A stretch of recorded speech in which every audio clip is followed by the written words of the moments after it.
예수님이 이 땅에 오셔서 하신 일 중에서 죄에서 구원하심에 대하여 말씀을 나누고자 합니다. 로마서 3장 23절은 모든 사람이 죄를 범하였기 때문에 하나님의 영광에 이르지 못했다고 말씀하고 있습니다.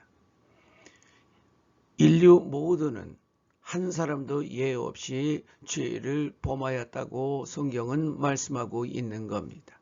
사람들은 나는 의롭다, 죄를 범한 적이 없다, 벌을 받을 만한 죄를 저지른 적이 없다는 생각을 많이 갖고 살아갑니다. 그러나 성경은 한 사람도 예외 없이 모든 사람은 죄를 범하였다고 말씀합니다. 예수님은 요한복음 8장 34절에 죄를 범하는 자는 누구나 예외 없이 죄의 종이라고 말씀하셨습니다. 사람이 죄를 범하는 것은 죄의 종이기 때문이라는 거예요. 그래서 천하 인간은 죄가 주인입니다. 이렇게 된 원인은 성경이 말씀하기를 아담과 하와가 하나님이 금지하신 선악을 알게 하는 나무의 열매를 먹음으로 이제 세상에 죄가 들어왔고 죄로 말미암아 사망이 이르렀다고 말씀합니다. 그러면서 아담과 하와의 범죄로 인하여 모두가 다 정죄를 받았다. 죄의 그 대가를 지불하도록 판결을 받은 것이라고 성경은 말씀하고 있어요. 그런데 세상에서는 죄를 범하였더라도 내가 법에 걸리지 아니하면 바로 재판을 통해서 내 죄가 유죄 선고를 받지 아니하면 상관이 없는 것처럼 생각을 합니다. 그래서 들키지 아니하면 된다라는 생각을 갖고 살아가기도 합니다. 그러나 성경은 예외 없이 만약에 범죄했다면 그 사람의 영혼은 죽을 것이라고 말씀하고 있습니다. 여기에서 죄를 범하는 것은 영혼이라는 사실을 또한 우리는 알아야 합니다. 그런데 성경에 나오는 것은 바로 죄의 삭은 사망입니다. 범죄한 사람은 죽게 되어 있다는 겁니다. 그러나 분명히 성경이 말씀하고 있는 것은 창세기 2장에서 하나님께서 사람을 지으시고 그 코에 생기를 불어넣으시니까 그들이 살아있는 바로 혼이 되었다고 말씀합니다. 그런데 그 생명이라고 번역된 성경은 하이 느페시입니다. 그래서 생존하여 있는 영혼이라는 뜻을 가지고 있습니다. 그래서 사람은 죽어 사라지지 않는 존재입니다. 영혼이 존재하는 혼을 가지고 있다고 성경은 말씀하고 있어요. 그래서 세상에서 사람들이 그저 죽으면 사람이 사라진다고도 생각하지만 그러나 성경은 육체가 죽어서 흙으로 돌아간다. 무덤에 묻혀서 그 사람이 보이지 않는다 할지라도 그 영혼은 영원히 존재한다고 말씀하고 있음을 우리는 알아야 합니다. 따라서 우리의 그 영혼은 죄에 대한 대가를 치르게 되어 있습니다. 내 성경은 그 범죄하는 영혼은 죽는데 그것을 육체의 죽음과 그리고 영벌의 죽음 둘로 말씀하고 있습니다. 우리의 영혼이 바로 영벌에 들어가는 것, 불못에 던져지는 것, 지옥에 들어가는 이것을 영혼이 죽는다고 말씀하고 있는 겁니다. 따라서 우리가 이제 영혼의 구원을 받으려면 지옥에 들어가지 아니하고 영생에 들어가려면 우리는 믿어야 한다는 겁니다. 믿음의 결과가 영원히 구원을 받는다고 말씀하고 있기 때문이에요. 이 모든 말씀들은 하나님의 법입니다. 하나님께서 아담과 하와가 선악과를 먹음으로 인하여 모든 사람들은 이제 죽게 되었습니다. 죄의 문제를 해결받지 못하면 너나 할 것 없이 차별 없이 바로 불못에 들어가 영원한 형벌을 받게 되어 있다고 성경은 말씀하고 있습니다. 그것에서 구원을 받는 것, 그것은 바로 우리가 예수를 믿을 때에 우리의 죄에서 우리가 구원을 받는 것, 죄의 문제가 해결을 받는 것이라고 성경은 말씀합니다. 아담의 범죄로 인하여 하나님께서는 여자의 후손을 보내신다고 말씀하셨습니다. 아담의 자손이 아니라 바로 여자의 후손입니다. 그러므로 이제 남자의 그 몸에서 나는 그것으로 태어난 사람이 아니라 여자에게서만 이제 태어나는 사람, 그 사람을 말하는 거지요. 마태복음 1장 20절 21절을 보면 이제 하나님께서 마리아의 몸의 성령으로 예수님을 사람으로 잉태되게 하셨습니다. 그 자기의 약혼녀 마리아가 배가 불러오고 하는 것을 이제 소식을 들었던 그 요셉은 이제 마리아를 버리려고 합니다. 관계를 끊으려고 합니다. 그럴 때 하나님께서는 천사를 요셉의 꿈에 나타나게 하셔서 그 뱃속에 있는 아이는 성령으로 된 것이고 이름을 예수라라고 하라. 그러면서 하나님께서는 그가 자기 백성을 그들의 죄에서 구원할 자라고 하는 그러한 뜻의 이름을 그 역할을 할 뿐임을 이제 하나님은 요셉에게 말씀하셨어요. 그로 인하여 이제 그가 결혼을 하고 그래서 때가 되매 마리아가 예수를 출생하게 되었다고 성경은 말씀합니다. 사도 요한은 요한복음 1장을 통해서 예수님에 대하여 소개하면서 예수님의 이름을 믿는 자들에게는 하나님의 자녀가 되는 권세를 주셨다고 말씀하였습니다.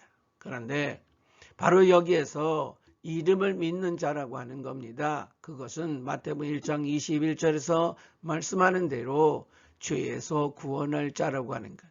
예수라는 분은 믿는 자를 그들 자신의 죄에서 구원할 자임을 믿어야 된다는 겁니다. 그렇게 되면은 그는 하나님의 자녀가 될 수 있다고 말씀하고 있는 겁니다. 사람들은 이 땅에 태어날 때 육신의 부모의 자녀로 태어납니다. 아담의 후손으로 태어납니다. 그러나 예수님을 이제 메시아로 죄에서 구원할 자로 믿는다면은 그들은 하나님의 자녀가 된다고 성경은 말씀하고 있는 거예요. 그러므로 아담의 후손에서 하나님이 낳으신 하나님의 자녀가 되는 것, 그것입니다. 예수를 믿으면 자녀가 되는 것이고 그것은 바로 영원히 죄에서 구원을 받는 것이라는 사실을 성경은 말씀하고 있습니다. 예수님은 니고데모와의 대화를 기록한 요한복음 3장에서 이제 예수님은 하나님의 보내신 독생자 예수를 믿으면 그들은 영생을 얻는다.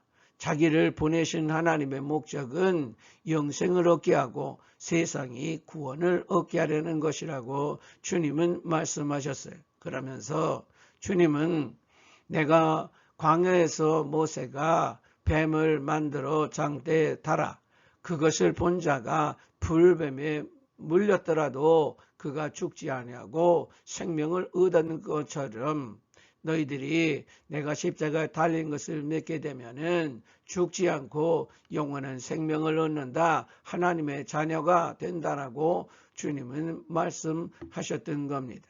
뿐만이 아니라 요한복음 6장 40절을 통해서 주님은 아버지의 뜻은 아들을 보고 믿는 모든 사람들은 바로 영생을 얻는 것이라고 주님은 말씀하셨어요.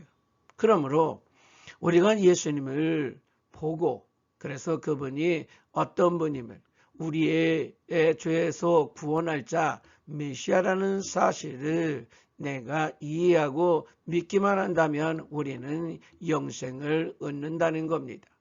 이렇게 예수님을 보고 믿는 자, 바로 죄에서 구원할 자라는 사실을 그가 믿을 때 그는 예수님이 마지막 날에 다시 살린다고 말씀하셨어요. 모든 사람은 다 흙으로 돌아가라는 말씀을 따라서 죽습니다. 그러나 예수를 믿으면 하나님께서 예수님을 보내시고 성령을 통해서 그들을 다시 살리십니다. 무덤은 죽은 자를 내어놓게 되어 있습니다. 부활한다는 것이지요. 그러므로 우리가 영생을 얻기 위해서는 반드시 부활을 해야 되고 그래서 예수님은 생명의 부활로 나와야 된다고 말씀하셨던 거예요. 심판의 부활이 아니라 영생을 얻기 위한 하나님의 자녀로 하나님을 닮아 하나님 앞에 가는 생명의 부활로 나와야 된다. 내가 그들을 그렇게 생명의 부활로 살려야 된다고 주님은 말씀하셨습니다.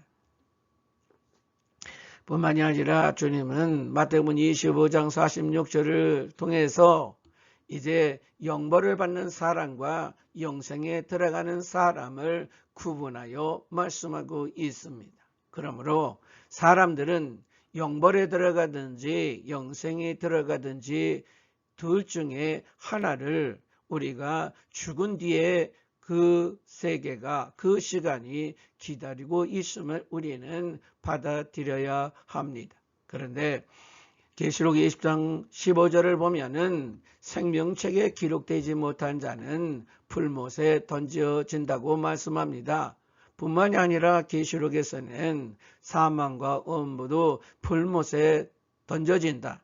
그리고 사탄도 불못에 들어간다고 성경은 말씀하고 있습니다. 그래서 주님은 창세로부터 예비된 하나님 나라를 상속하라. 그 상속을 받지 못한 사람들은 마귀와 그 사자들을 위하여 예비된 불못, 지옥에 들어가게 될 것이라고 주님은 말씀하고 있어요. 그래서 죄의 문제를 해결받지 못한 자, 하나님의 자녀가 되는 영생을 얻지 못한 사람들은 모두가 다 지옥인 불못에 들어가서 영원한 형벌을 받게 되어 있다고 성경은 말씀하고 있습니다. 또한 성경은 우리가 영생에 예수를 믿으면 들어가는데 그것을 바로 천국이라고 말씀하는 겁니다. 우리가 구원을 받았느냐 아니냐는 성경이 말씀하기를 천국에 들어간 사람들은 구원을 받은 것입니다. 천국에 들어가지 못한 사람들은 구원을 받지 못한 사람이고 예수를 모르는 사람이고 그리고 그들은 영원한 불못의 형벌을 받게 되어 있다고 성경은 말씀하고 있습니다. 그러므로 우리가 천국에 들어가야 되는 목적은 바로 지옥에 들어가지 않기 위한 것이고 우리가 정말 영생을 얻은 하나님의 자녀가 되기 위한 것이라는 겁니다. 천국에 들어간 사람은 그들의 그 죄에 대한 모든 문제가 해결된 겁니다. 영원히 죽지 않게 된 겁니다. 그들은 영원의 구원을 받은 것임을 성경은 말씀하고 있습니다. 천국에 대하여 다른 그 뜻으로 성경이 말씀하고 있는데 그것을 새하늘 새 땅이라고 말씀합니다. 이 땅은 아담의 범죄로 인하여 땅이 저주를 받았습니다. 그러므로 이 땅은 이제 없어져야 됩니다. 그리고 피조물이기 때문에 이 하늘과 땅은 점점 쇠하여 가게 되어 있습니다.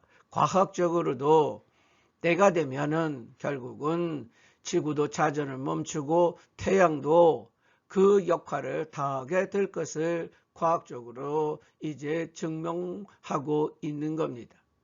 그러므로 우리가 살고 있는 이 하늘과 땅, 이 우주, 이 지구는 때가 되면은 사명을 다하고 없어지게 되어 있습니다. 그것을 성경은 때가 되면 말씀으로 이제 태워버린다고 말씀하고 있습니다.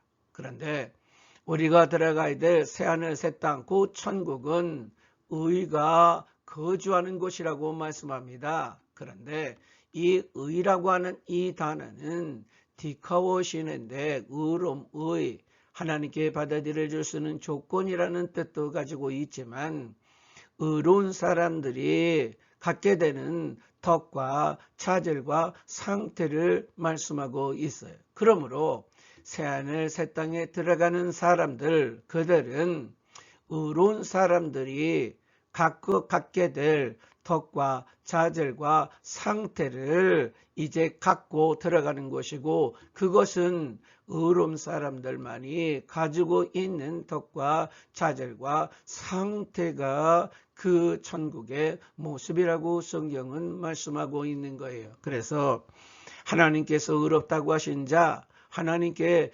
받아들여진 그 사람들은 의로운 사람이고, 그들은 의로운 사람의 합당한 덕과 자질과 상태를 갖고 새하늘 새 땅에 들어간다고 성경은 말씀하고 있는 겁니다. 그러므로 죄가 없는 사람이 의로운 사람입니다. 세상의 법과 하나님의 말씀들, 법을 모든 걸 지키는 것이 행위의 의로움을 말합니다. 의인이라고 성경은 말씀하고 있습니다. 그래서 우리가 들어가는 그 새하늘 새 땅은 죄가 없는 것입니다. 사탄이 없습니다. 그러므로 우리가 들어갈 천국 새하늘 새 땅은 바로 거기에 들어가는 사람들이 거기에 들어가는데 합당한 그런 모든 덕과 자질과 상태를 소유하고 그런 것만이 있는 그 천국에서 살게 된다고 성경은 말씀하고 있습니다.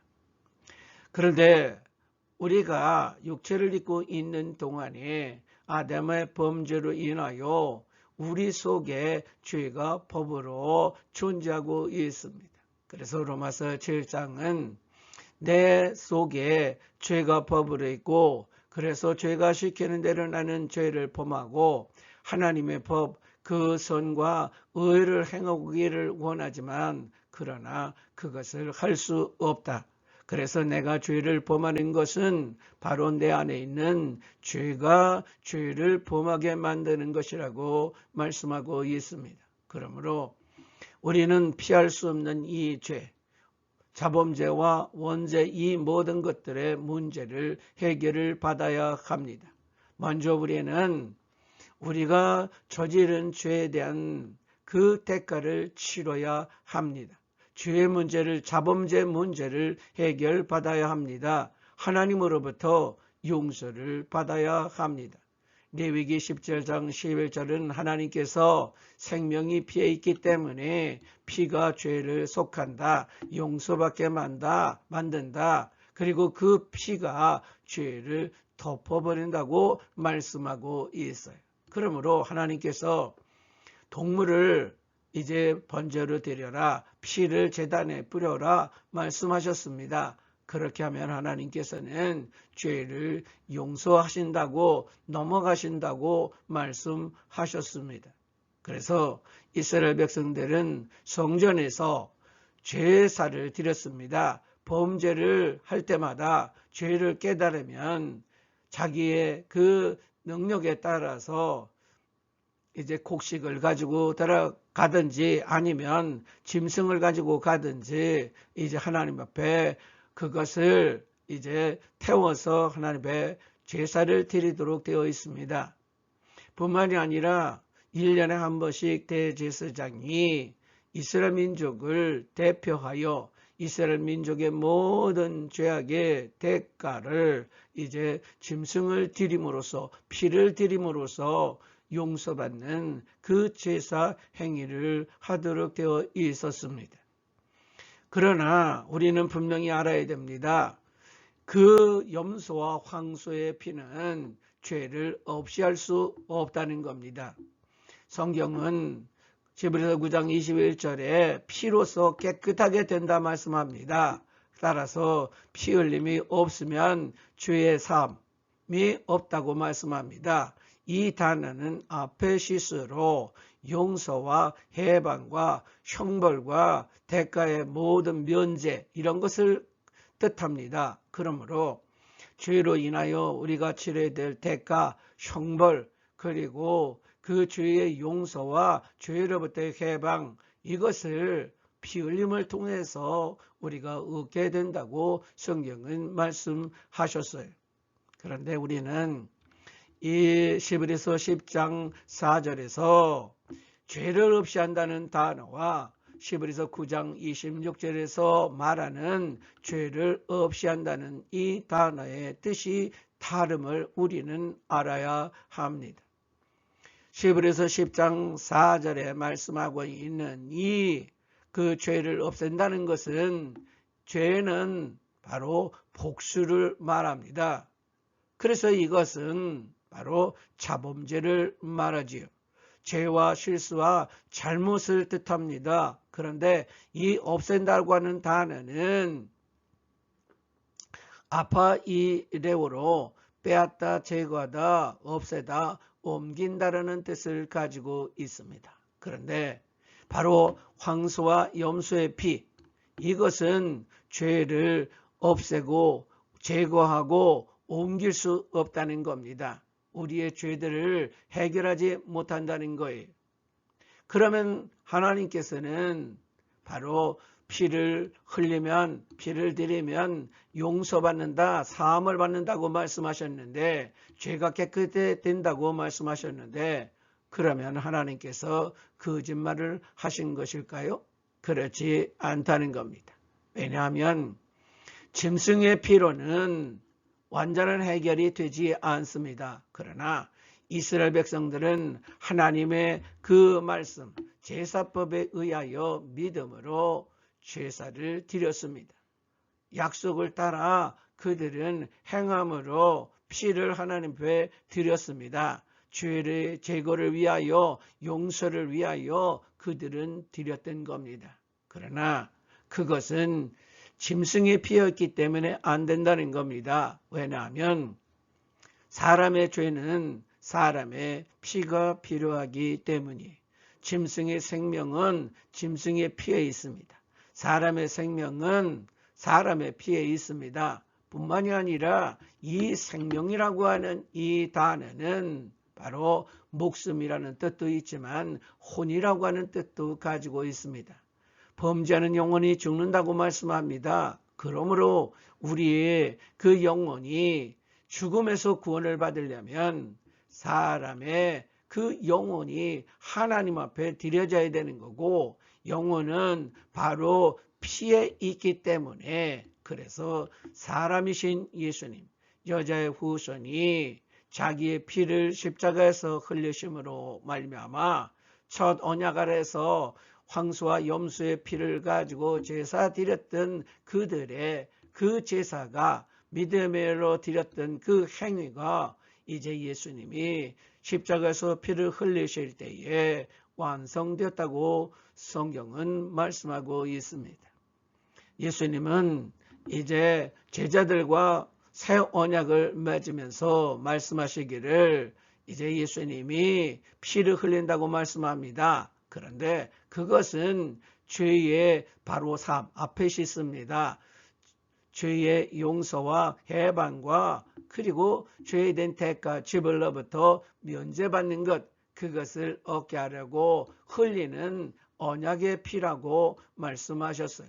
그러므로 레위기 17장에서 말씀하고 있는 이 피도 언약의 피입니다. 그러므로 이제 하나님께서는 예수님의 피 흘림을 통해서 첫 언약 아래서 짐승의 피로는 죄사함이 완전하지 못한 것을 예수님의 죄 없는 사람 되시는 그 하나님의 아들 예수님이 피를 흘리심으로 바로 죄의 문제가 완전하게 해결된다는 것을 성경은 말씀하고 있어요. 그래서 아무리 사람들이 짐승을 가지고 제사를 드려도 피를 드려도 죄사함은 완성되지 않습니다.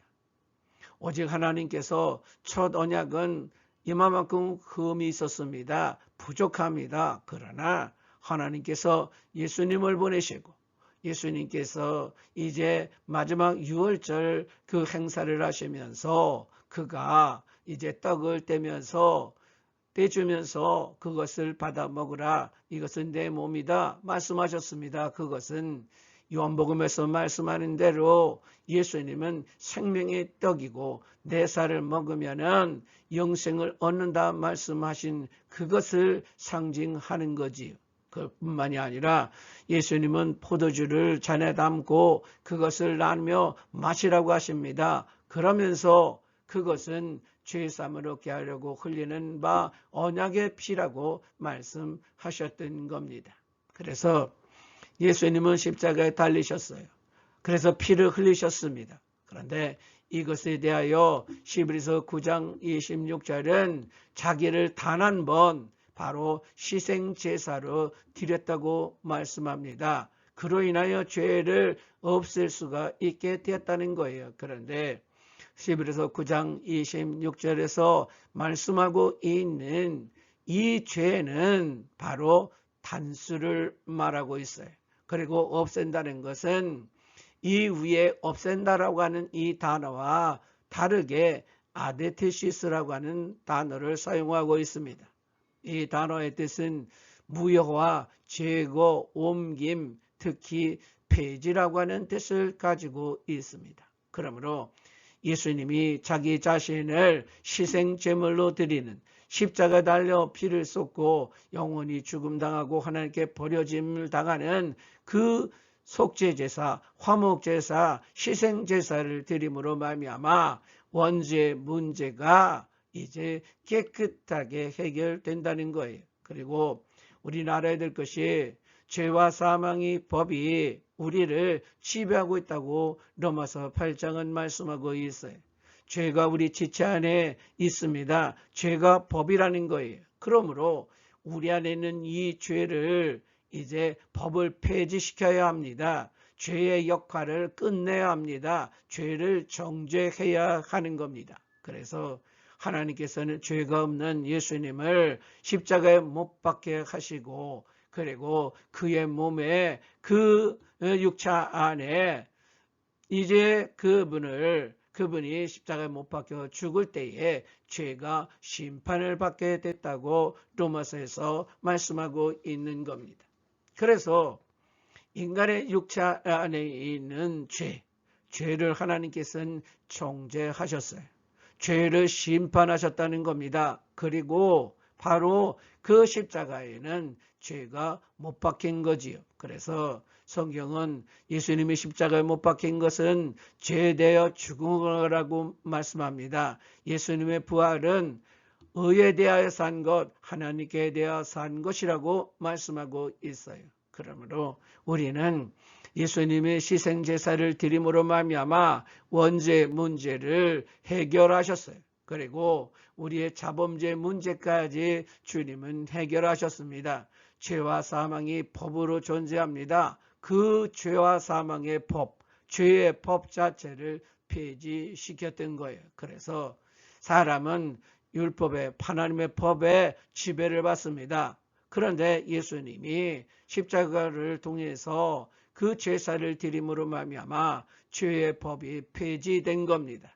죄의 그 대가인 영벌도 그래서 믿기만 하면 예수님 안에서 예수님의 그 희생제사가 내가 드린 것으로 하나님은 인정하시고 그래서 예수님이 믿는 자의 의로움이 됩니다. 그로 인하여 우리는 예수를 믿기만 하면 죄가 없다고 하나님 말씀하십니다. 의인하고 여기시는 거예요. 뿐만이 아니라 성령을 통해서 거듭나 죄가 없는 그 죄를 범하지 않는 새 사람을 소유하게 되는 거예요. 하나님의 자녀가 되는 것입니다. 베드로서 3장 18절은 예수님 한 번 죄를 위하여 죽으셔서 의인으로서 불의한 자를 대신하셨다고 말씀합니다. 그래서 죄를 범한 적이 없는 예수님이 죄와 율법과 사탄과 그리고 이제 죽음이 예수님을 십자가에 못 박았으나 예수님이 죄를 범한 적이 없기 때문에 이제 예수님을 믿는 자들에게 예수님의 희생 제사가 그들에게 적용되는 겁니다. 그래서 예수님이 십자가에 못 박힌 것은 우리를 바로 하나님 앞으로 인도하기 위하여 의인으로서 불의한 자를 대신하여 죽으신 것이라고 말씀하는 겁니다. 그러므로 십자가에 못 박히신 예수님을 바라보는 사람들, 그 사람들은 불뱀에 물린 사람이 장대에 달린 노뱀을 보는 사람마다 산 것처럼 바로 사탄에 의하여 도적질하고 죽임당하고 멸망당하는 것, 죄가 시키는 대로 죄를 범하여 죄 대간 죽음을 당한 인간들이 바로 예수님을 믿음으로 말미암아 그분이 대신하여 제사를 드렸음을, 우리를 대신하여 죽었음을 믿는 자, 바라보는 자들은 모두 죄가 없다고 하나님 인정하시고 하나님 앞으로 하나님께서 데려가신다는 거예요.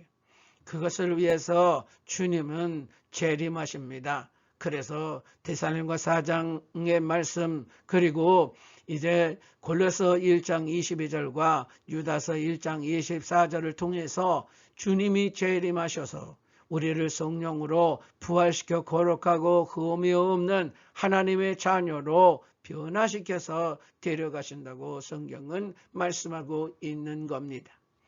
그래서 예수님은 다시 살린다고 말씀하셨고, 그래서 예수님이 재림하실 때 우리 안에 보내주신 성령이 우리를 부활시켜서 하나님의 자녀로 완전케 하고, 그래서 주님과 함께 이제 천년왕국 시대를 마치고 하나님께로 간다고 성경은 말씀하고 있는 겁니다. 예수님은 우리의 그래서 죄의 문제를 해결해 주셨어요. 시편 51편을 보면은 다윗이 밧세바와 간음 사건을 저지르고 나서 이제 그가 회개하고 하나님 앞에 고백했던 것이 기록되어 있습니다. 다윗은 자기 자신이 그러한 간음죄를 범한 것, 우리아를 죽이는 살인죄를 범하는 것, 흉악한 교육의 권세를 가지고 이제 결국은 전쟁터에서 모든 우리아를 죽이는 것을 합리화시키려고 했던 그런 악랄한 죄성, 그런 모든 것들은 무엇 때문이냐? 바로 자기가 그 죄를 범할 수밖에 없었던 그런 죄성을 가지고 있었다는 것을 그는 고백을 합니다. 그러면서 자기의 모든 죄악을 지워주십시오. 깨끗하게 씻어달라고 기도합니다. 이제 시편 51편 9절을 보면 하나님께서 모든 죄악을 지워주시고, 10절을 보면은 하나님이여 내 속에 깨끗한 마음을 창조해 달라고 기도하였음을 우리는 봅니다. 뿐만이 아니라 내 안에 정직한 영을 새롭게 만들어 달라고 말합니다. 이것은 에스겔 36장에 있는 새 영과 새 마음을 하는 것, 에베소 4장 22절 이하에는 바로 옛사람과 새사람, 그것을 말하는 것이겠지요. 예수님을 통해서 하나님은 바로 거듭남을 통해서 새 영과 새 마음을 주십니다. 우리의 옛사람에 속한 모든 죄악들을 용서하십니다. 뿐만이 아니라 옛사람 속에서 우리의 모든 죄성을 지워주시고 그 치료하시고 깨끗하게 하십니다. 그래서 정말 우리의 그 마음이 죄가 없는 마음으로 하나님은 창조해 주십니다. 뿐만이 아니라 우리의 영을 거듭나게 하십니다. 우리의 영을 완전히 새롭게 만들어 주십니다. 그래서 우리가 정말 하나님께로 가기 위해서는 우리 마음에 있는 죄를 씻음받는 것 뿐만이 아니라 우리가 죄가 없는 그 하나님의 창조물로서의 새 사람으로 그 마음을 우리가 소유하게 됩니다. 영도 새롭게 됩니다. 그렇게 되어야만 우리는 하나님께로 갈 수가 있는 거예요. 그래서 예수님을 통한 하나님의 이 죄에서의 구원은 죄악을 용서해 주는 것뿐만이 아니라 죄의 형벌에서 면제하는 것뿐만이 아니라 바로 자범죄와 원죄에서의 완전한 해방, 그리고 죄의 지배로서부터 우리가 해방을 받는 것, 나아가 죄가 없는 전 존재가 되는 것, 그것이 하나님께서 예수님을 보내심으로 우리에게 죄로부터의 구원을 주시는 하나님의 약속이고 말씀이고 방법인 것을 우리는 알 수 있습니다. 히브리서 9장 28절에 보면은 예수님은 우리를 구원에 이르게 하기 위하여, 믿는 자들을 구원하기 위하여 두 번째 나타난다고 말씀합니다. 그런데 두 번째 나타나는 것은 고린도 15장에서 하늘에 속한 자 예수님의 영적인 그 몸을, 전인적인 모든 것들을 내가 다 함께 그 형상을 본받게 된다고 말씀합니다. 변화된다고 말씀합니다. 뿐만이 아니라 고린도서 3장 18절은 우리가 예수님의 그 형상으로 고침받는다, 변화돼서 예수님의 그 형상, 정신적인 모든 면, 죄 없는 그분의 마음과 영혼의 모든 것들로 우리가 고침받는다, 그분을 닮게 된다 말씀하면서 그 모든 것이 성령으로 되는 것이라고 말씀하고 있습니다. 그래서 우리가 예수님을 통하여 죄로부터 구원을 받는 것은 우리가 저지른 죄의 용서, 형벌의 면제를 초월합니다. 우리의 안에 있는, 마음 안에 있는, 영혼 안에 있는 더러운 죄를 씻어주는 것뿐만이 아니라 우리 안에서 죄악 자체를, 이제 죄 자체를 제거해 주십니다. 그래서 죄의 지배에서 완전히 우리가 자유를 얻게 되는 겁니다. 나아가 죄를 범하지 않는 예수님의 전인적인 모든 것을 내가 본받아서, 그래서 부활하여 하나님께로 가는 것, 그것이 예수님을 통한 죄로부터의 구원이라고 성경은 말씀하고 있는 겁니다. 그래서 사도행전 4장 12절은 천하 인간에게 구원을 얻을 만한 다른 이름을 주신 적이 없다고 말씀하고 있는 겁니다. 그래서 우리는 오직 예수님과 십자가의 대속을 의지해야 되는 겁니다. 예수님은 여호와이십니다. 그분이 우리와 같은 사람이 되어서, 친족이 되어서 우리가 잃어버렸던 걸 회복해 주시는 것, 바로 이사야 그서에서 말하고 있는 가을이라고 하는 토지무르기에 사용되어 있던 그 단어에서 말하고 있는 구속자인 겁니다. 바로 구원자는 구속자여야 돼요. 그것은 오직 하나님께서 사람이 되시고, 그리고 하나님의 법을 따라서 십자가에서 대가를 치르시고, 그리고 성령을 통해서 그분을 닮게 만드는 것, 하나님을 닮게 만드는 것, 그것만이 죄에서의 완전한 구원을 가져오는 것임을, 하나님의 법임을 우리는 알아야 할 것입니다.